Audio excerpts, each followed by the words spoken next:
Firstly, Comrade Blue, we really appreciate that the National Committee of the Young Communist League has taken the opportunity to convene this summit at the most critical time in our revolution, both with regard to the challenges facing our revolution, our society in general, and specific challenges facing young people and students at various institutions of higher learning.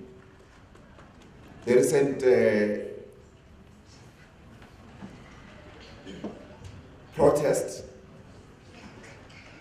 some of them that turned violent, and it's important that we should actually say we condemn any form of violence. Violence is not necessary. It shouldn't have happened. But some of it is well coordinated, and I think that it's important that you must defeat that element, because violence is counter-revolutionary in the context of our democratic dispensation. In fact, when we saw the banning of UKZN on TV, the students who were banning it were wearing balaclavas. That's a clear sign that they sat down to say we're going to ban the campus. And it can't happen under your watchful eye as a Young Communist League in the institutions of higher learning. So we need to take certain responsibilities as well, not just for our own immediate interest as students, but also for the coming generation as well as of society as a whole, but also responsibility for our future as well. We can't have a situation where comrades across the country, just a couple of days ago, the MEC Northwest was struggling to convince a community to allow its children to go and write matric exams or exams in general, because the community has banned schools. Now you even ban schools at universities. This is scary if you are to think where our revolution is going. If we can ban universities, libraries, and so forth. That part should not be happening. Because, in essence, communists venerate knowledge, education, and science. So you can't venerate science and go and ban institution of learning, or venerate knowledge, go and ban libraries. Where are you going to draw knowledge from? So this message must come out clear in the ongoing campaign without necessarily undermining your militants. It doesn't mean that to be militant you have to ban or kill.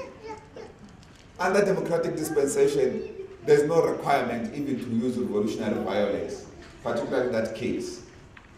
You can embark on revolutionary violence. But now it seems in this country, every other action is taken by revolutionary violence.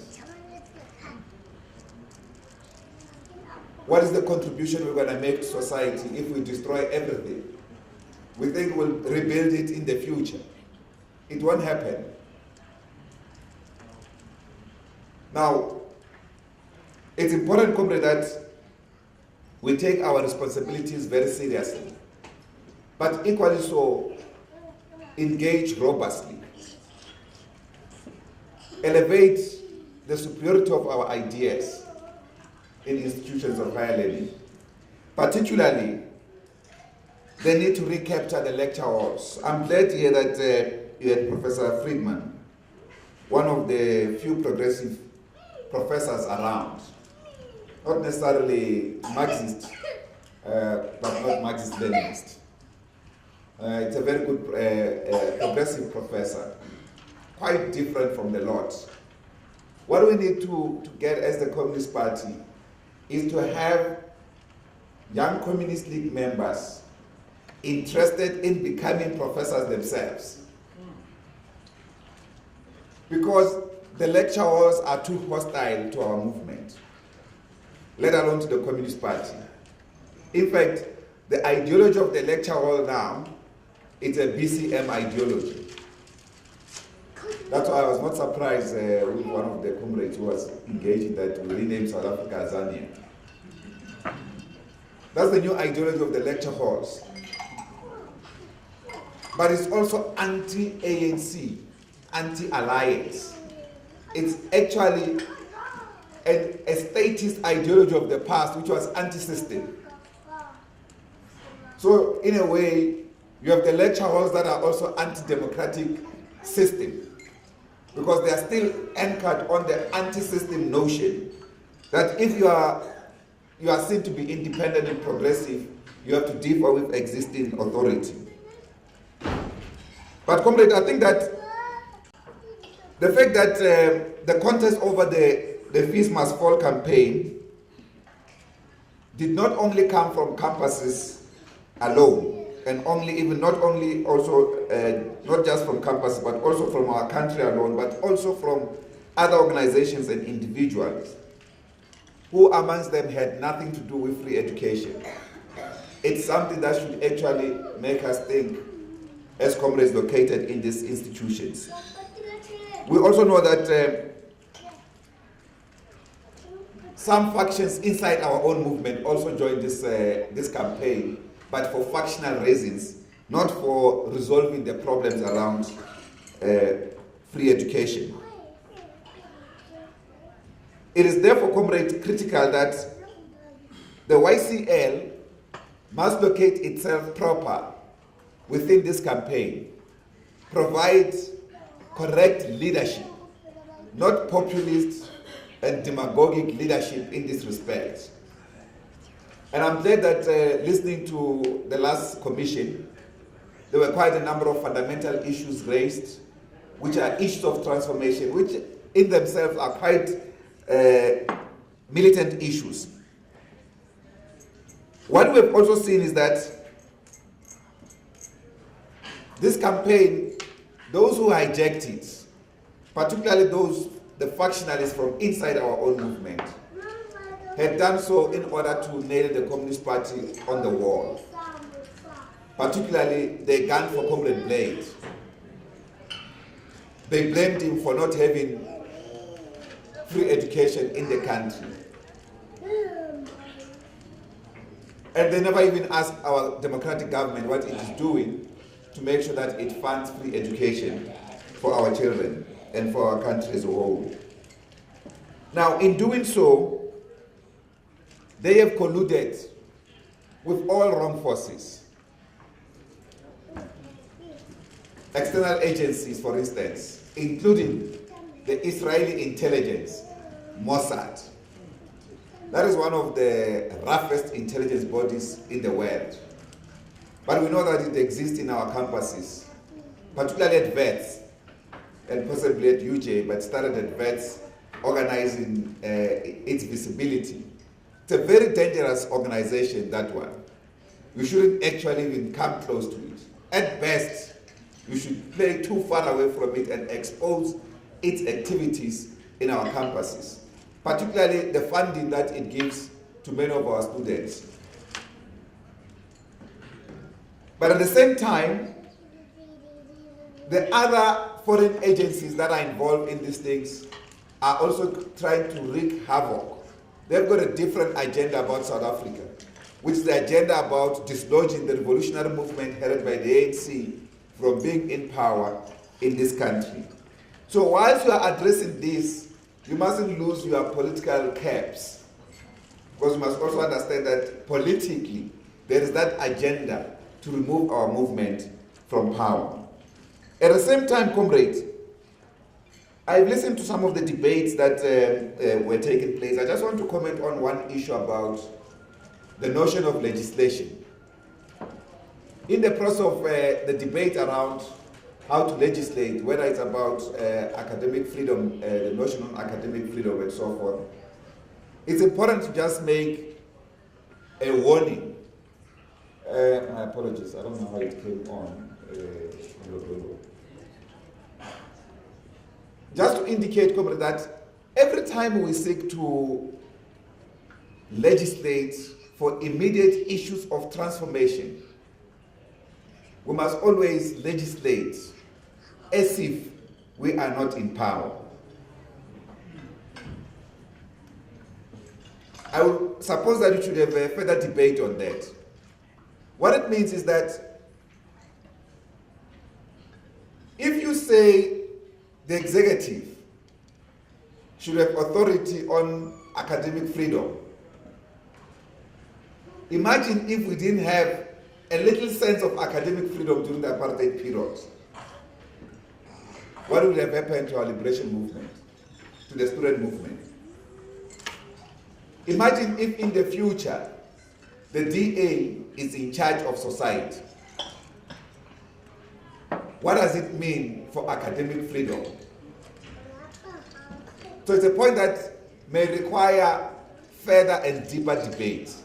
It's not just a cut-short measure because we think we would have immediate interest at the moment with that particular kind of legislation.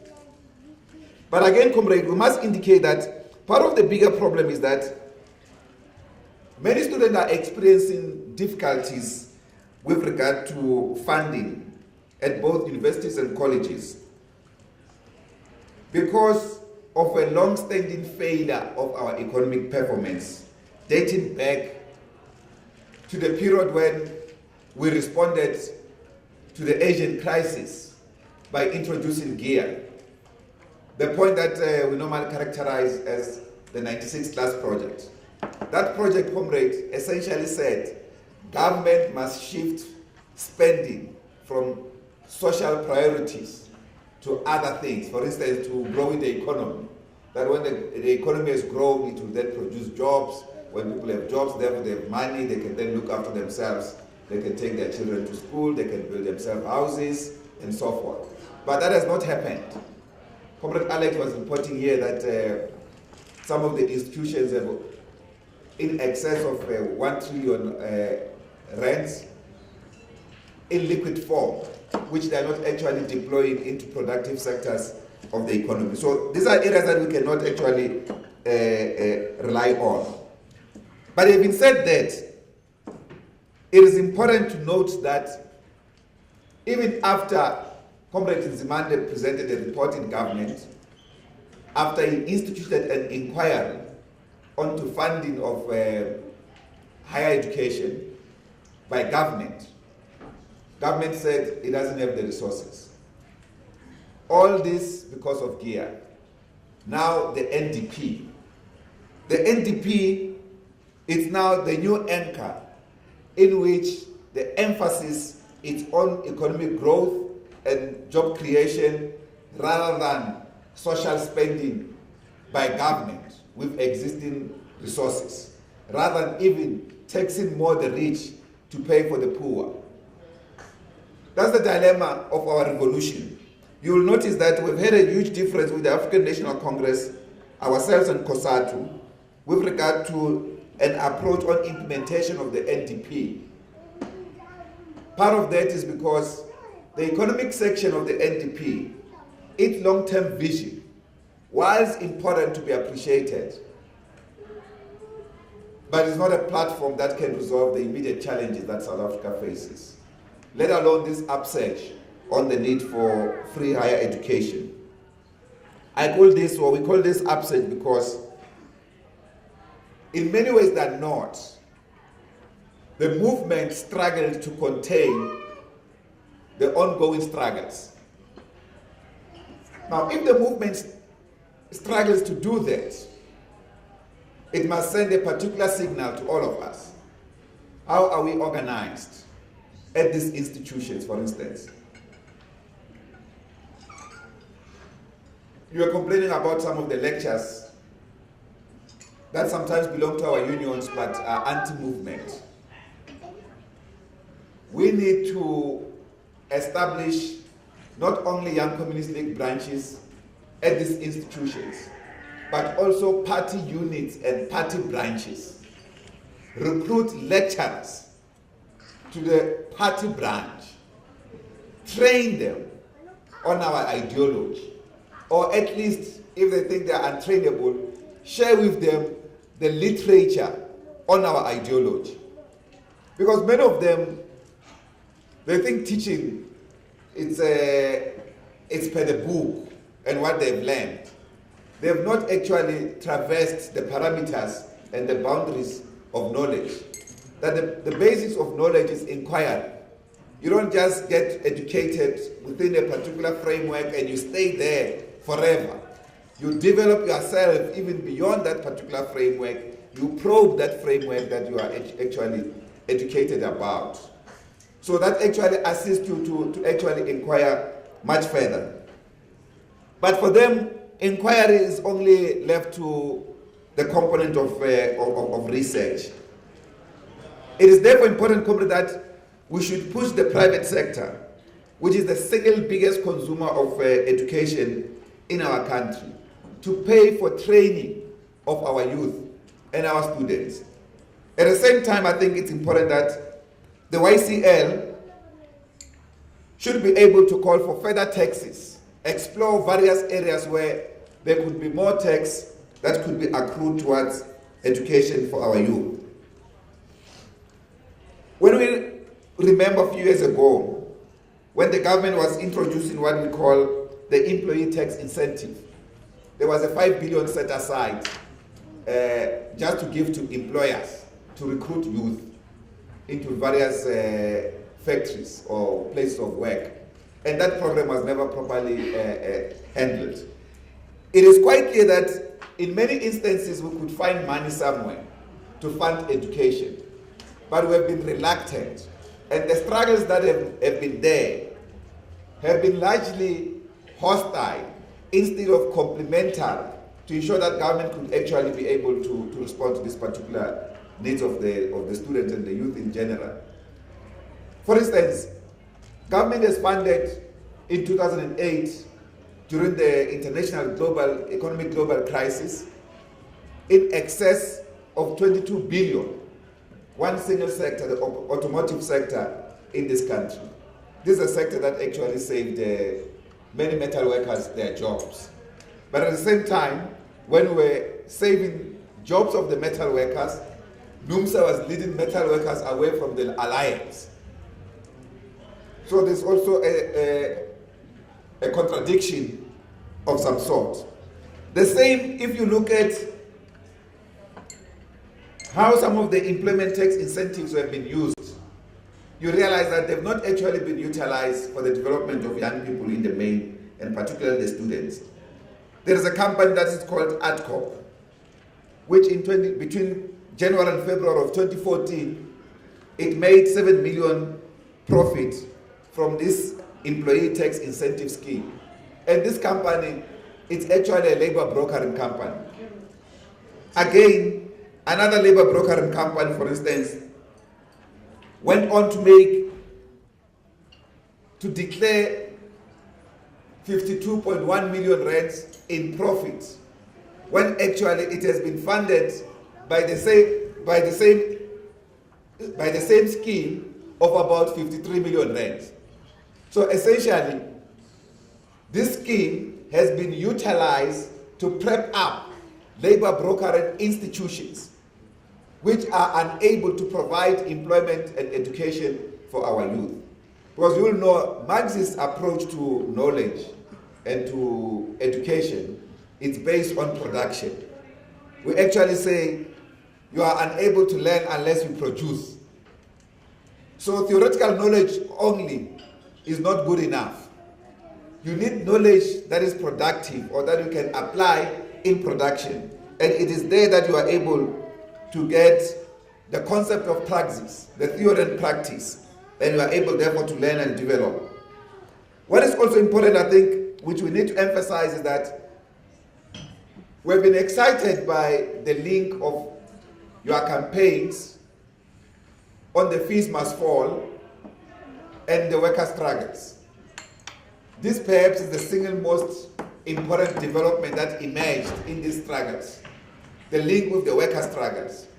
Although other forces equally want to hijack those struggles of the workers. But these are extremely important, and we hope that you can continue to link up with the struggles of the workers at the different institutions where you are actually located.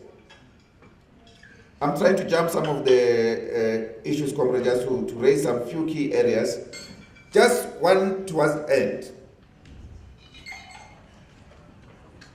At institutions of higher learning, you are in a better possibility to establish a variety of structures that could be progressive or that could be used for the progressive development of our revolution. It is therefore important that I see these people from BDS. I don't want to believe that is because of Mohammed who's here. But it's important, comrade, that institutions and organizations like the BDS should exist in all campuses. Solidarity campaigns and programs should be part of your campaigns in all campuses. Because there's no reason why you should be a young person but have no sense of internationalism. In Europe, actually, they say it is a crime to be young people and not be a socialist. But it's equally a crime to be old and never being a socialist. So that means it's a blight for you not to ever interrelate with the socialist movement. There are many other struggles that, for instance, you can embark on: solidarity campaign, solidarity with the Palestinian people, with the Sudanese youth, with the youth of Swaziland, and many other parts of the world, Kurdistan, and so forth. But equally, solidarity amongst our progressive youth alliance formations. We don't see this much often, comrades. We don't see much common action amongst yourselves. We see much more competition that is also not constructive. It will be important if the YCL can play a unifying role amongst the PYA components, even when you are under attack. It doesn't mean that you forgot the principles. There are those that, for instance, have made it their agenda to attack the Communist Party. Some of them have responded to them directly, even when we thought that perhaps the YCL should have responded to them. Some of them who have responded to them, they still repeat some of the things that they have said. But we shouldn't be preoccupied with those. Most of them have never understood our movement. Most of them, one comrade in KZN, the provincial chair of the Young Communist League, he calls them the jukeboxes. And then they scream what you want them to scream. Now, we, the Communist Party, have no money. Don't expect that we'll give you bags of money in order to say what we want you to say.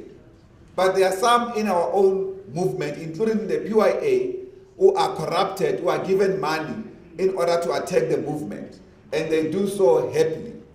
Now, we shouldn't fall into that particular trap. Our task should be to unite the PYA and provide a strategic political direction of what the PYA should do. The PYA in this country is in an enviable position, given that many other youth formations and student formations do not have the alliance as we know it today. A revolutionary movement that is actually leading our democratic dispensation at the moment. They envy that. Instead of using that and become the Pied Pipers or factionalists inside the movement, we should be able to use that space to deepen transformation and actually demand transformation. It cannot be that young people have no demands. When you engage with the alliance, it's like, you are this offense. We must feel pity for you. No. You must be robust and militant, but disciplined, which is what some of the recent struggles led by young people are lacking. Discipline, comrades, is critical to wage a lasting struggle. A struggle is not just for sectors. Major struggles that must happen in our society, primarily class struggle, for instance, you will require the entirety of the working class behind your campaigns. And if you are not disciplined, the working class is not going to join your campaigns. You may be children of the working class, but if your struggle is not disciplined, even if it's for the class, there is the working class itself will not join your struggles. And the students and youth, by the way, no matter how many campaigns you can raise and so forth, you are not a class. You remain stratus. So because of that, the ultimate conclusion of class struggle, which is the point at which exploitation of human beings by another human beings will be ended once and for all, will be undertaken by a class party and a conscious working class.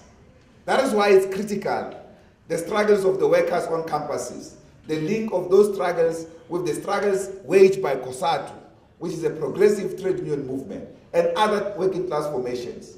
Because without that, we'll remain under the yoke of capitalism. We'll never be able to enjoy the ultimate sense of freedom as we're supposed to enjoy it. Therefore, comrades, we want to lastly leave you with an issue that we believe will be characterizing a lot of discourse in the near future. In fact, from our Central Committee this coming weekend, we'll be pronouncing quite robustly on issues affecting our revolution and the liberation movement as a whole. These are difficult questions. Our country, particularly through the alliance, as you will know, we are entering a period of transition. These periods have historically created problems for our movement. They've created tensions. They've created divisions. They've split our movement. We've had several parties established because of these tensions inside our movement. The first split was when, towards the first democratic elections, Olomisa left the African National Congress. Before that, in the previous Congress, he was top of the list. Then he left. The next Congress, or the next transition, we had COPE. And in the middle of that transition, we had EFF. It's a consequence of the dismissal of a leader of the ANC Youth League. We are entering a new transition.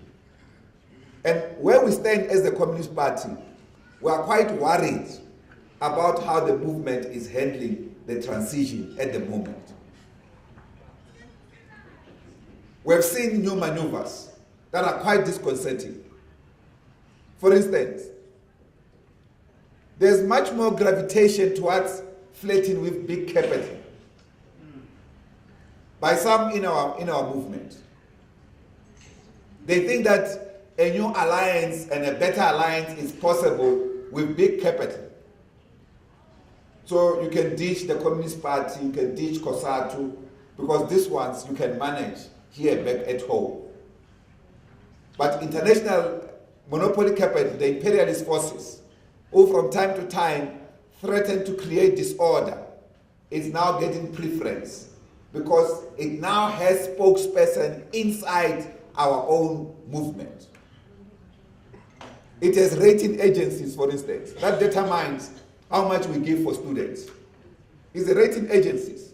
They are the ones that decide what budget is allocated essentially to social spending, to things like health, housing, education, security, and so forth. And these are apex priorities of our government, but we can't fund them.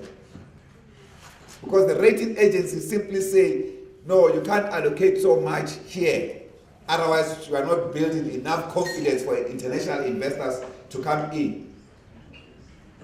When we participate in some of the alliance discussions, one of the hardest things all the time is to receive, before we start most of our meetings, and Comrade Mlu knows this, is to receive this thing that we call the economic briefings, where the Minister of Finance comes and says, Comrade, this is the condition of our economy.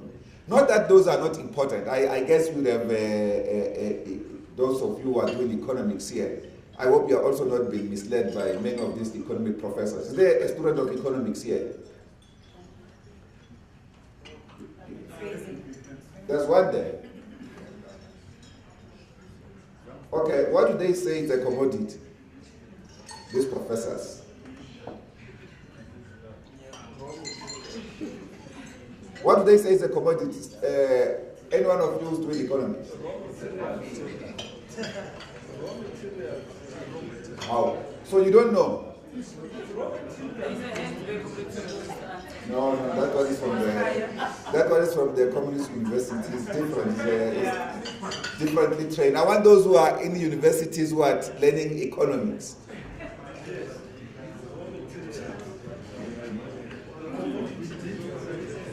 All right, there's none. You don't know a basic thing called commodity.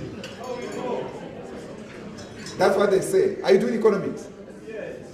What are they saying about commodity? Oh, okay. All right. I want you to say that aloud.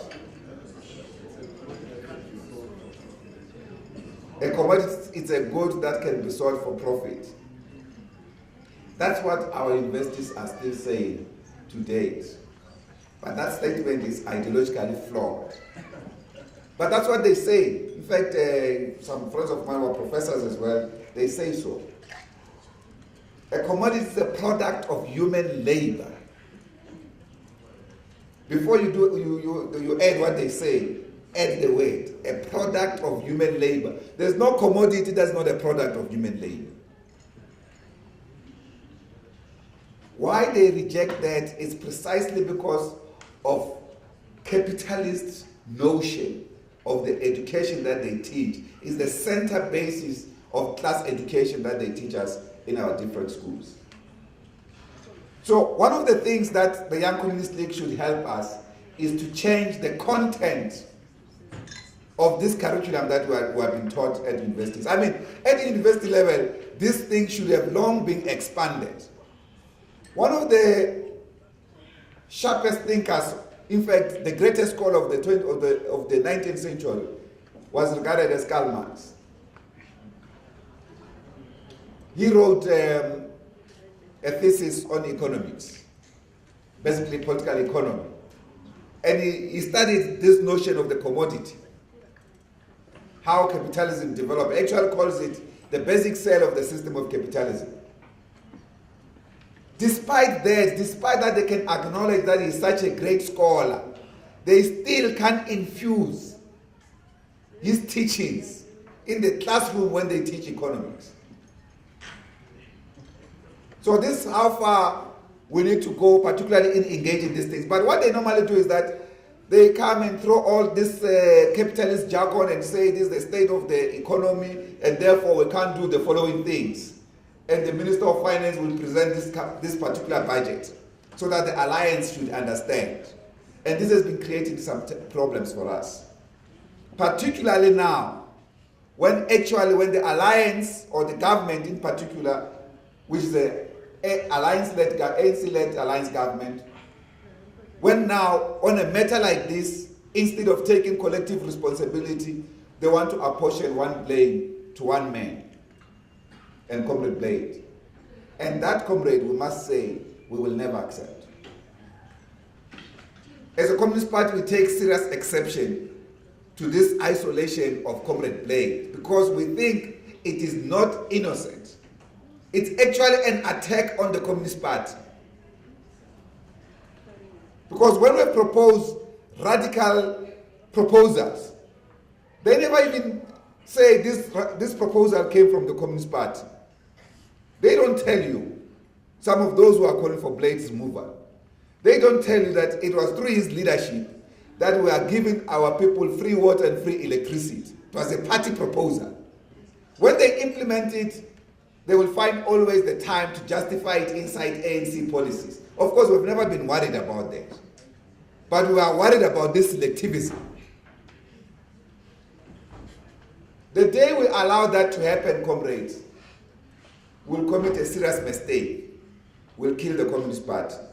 The Communist Party must remain independent. The Young Communist League must also remain independent within the Progressive Youth Alliance. Otherwise, you will not be able to contribute effectively to the Progressive Youth Alliance if you are not independent yourself. So this challenge that we are faced with at the moment of the transition, it's a most difficult one. Perhaps that we have never faced as a movement. Because I open there for the kid to come in, please. This is unfair. No, but you should have made proper arrangements for child care. But when the kid is here, we can't lock him outside. It's wrong. Yeah, but he was begging to come in. That's the point. Okay. Now, comrades, this question, you have to handle it with care. Because if not handled properly, it's going to disrupt the movement in a big way. And Oliver Tambo says, the challenge for us, those of you who might have read Oliver Tambo Speaks, it's a very important book that perhaps you should get to read. He says, one of the challenges in the future, particularly facing our alliance, is that there would be a time where there's a difficulty between revolutionary Democrats and communists. And that when this time happens, if that fight between revolutionary Democrats, you may call them ordinary progressive nationalists and communists, if that time happens, depending on the material condition of our country and the level of social consciousness, we can either embark in a debilitating war amongst ourselves, and the right-wing components can take over leadership. He actually calls them the demagogues and tyrants can emerge. Or both of us will lose bitterly. An ordinary party like the DA will come up and take over power because we are fighting. We can't consolidate the trajectory of the revolution, consolidate and defend the gains of the revolution. So it's therefore important that we must pay special attention both to the strength of the alliance, the strength of the PYA, and the strength of the other mass democratic formations in our movement, but also to write, and to write effectively. There are some of the comrades, Comrade Blue. I long, Comrade Alex and them have been forcing me that I must be on Facebook and Twitter. And I've been rejecting this thing because when I joined Facebook, I found some of the comrades that I had high respect for, who had no political consciousness of the struggles in the Facebook. One of them, he points things that I've just arrived 10 beers. And he's a former student leader, by the way. 10 beers. Later on, it's an update. 6 down. And I'm saying, gosh, how do I join this thing and interface with this kind of community? But it's the community that you are in, I think you should be able to interface with this particular community in a much more different way as communists, particularly progressive youth, to use this tool to advance the revolution, not just as a social tool. It's important that as a social tool, it must assist you to interface and express yourself as young people, but also use it politically, because it's a political tool. Quite soon, Facebook and Twitter will be littered with problems about the alliance. Because there are things that they've started. Yeah, you must engage them politically as well from that particular platform. But comrades, it's important to have raised this particular point that we are faced with much more difficulties as a movement. Our revolution is facing challenges from both internal and external, but the internal ones are much more about degeneration. We've always said as Marxists that revolutions are almost destined for three possibilities: progression, regression, and degeneration. Now, if you look at the factions in the movement, how they've been deepened, you realize that quite soon, actually, we've entered the primary phase of degeneration. But it's still reversible, given possibility for action by the leadership of the movement. But at the moment, no one is taking leadership. If you read the ANC, NGC, Mangaung Conference report of the Secretary General, it speaks about money in the organization, how that money has been used to manipulate internal processes in the ANC, to buy branches, and so forth. It also dealt with a case that was taken by comrades from the Free State to court, in which the Constitutional Court found them correct, that the ANC manipulated processes, despite that the ANC's position was that no one should take the organization to court. But let alone that particular point, the court of law comes and says, but you have manipulated processes. You have taken people who are not supposed to be at Congress to congresses. And they've defined the new policies of the ANC. Now, this thing is happening across the board. There's money all over. The ANC Youth League Conference, the ANC Women's League Conference, all of them. In the ANC Women's League Conference, the City Press newspaper even said, no, they've got the names of these people who are involved in these things. The movement can't act. Now, quite soon, only those who are moneyed will lead the movement. If you have no money, you will never be able to be in the leadership structures of our movement. We can't allow our revolution to gravitate to those levels, particularly if this is anchored on a factional agenda. So we have to defeat factionalism inside the liberation movement as a whole, but ourselves must never ever practice factionalism. Because if we do so, we will not be able to be in a position to stand on a platform and call to order those who are practicing factionalism inside the ranks of our movement and inside the Communist Party itself. So it's important, therefore, that this challenge, we must confront it head on. But on our campuses, build strong party structures, build strong YCL structures, engage in studying. You must complete your studies. And I want to repeat this part. You must complete your studies.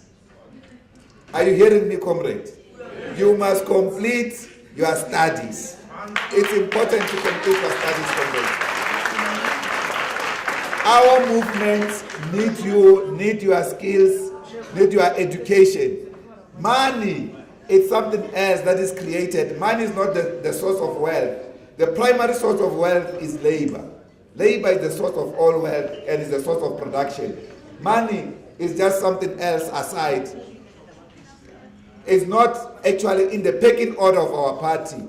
It's not even in the top 10 of the sources of wealth. It's just a denomination of exchange. But the primary source of wealth is your education and the skills that you will require to service humanity so that we can live a better life and a better future. Thank you very much. Amanda, long live the YCL, long live. Thank you.